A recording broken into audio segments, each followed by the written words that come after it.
আমি ক্যাপসিকাম। অনেকে আমাকে শুধু পিৎজা টপিং ভাবে, কিন্তু আমি নিউট্রিশনের সুপারস্টার। আমার মধ্যে উচ্চমাত্রার ভিটামিন সি থাকে, যা রোগ প্রতিরোধ ক্ষমতা বাড়ায় এবং প্রতিরোধ করে। স্যালাড, পিৎজা, স্টার ফ্রাই বা তরকারি যেভাবেই খাও, লাভ তোমারই।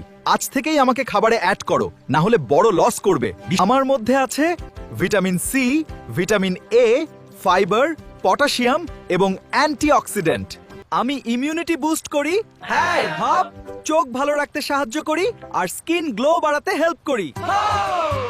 আমার 6 প্রধান স্বাস্থ্য উপকারিতা: রোগ প্রতিরোধ ক্ষমতা বৃদ্ধি, দৃষ্টিশক্তি ভালো রাখে, ওজন নিয়ন্ত্রণ করে, হৃদযন্ত্রের সুরক্ষা করে, রক্তাল্পতা দূর করে, ত্বক ও চুলের সৌন্দর্য বৃদ্ধি করে। 3 রঙের ক্যাপসিকাম খাওয়া উপকারী: সবুজ, লাল এবং হলুদ। পুষ্টিবিদদের মতে লাল ক্যাপসিকামে সবচেয়ে বেশি ভিটামিন সি এবং অ্যান্টিঅক্সিডেন্ট রয়েছে। সতর্কতা: যাদের অ্যাসিড রিফ্ল্যাক্স বা গ্যাস্ট্রিকের সমস্যা আছে, তারা আমাকে বেশি পরিমাণ খেলে অস্বস্তি অনুভব করতে পারে। আমার মধ্যে থাকা ফাইবার বেশি পরিমাণে খেলে গ্যাস, পেট ফাঁপা বা ডায়রিয়া হতে পারে। সেভ করো, ভালো থাকো।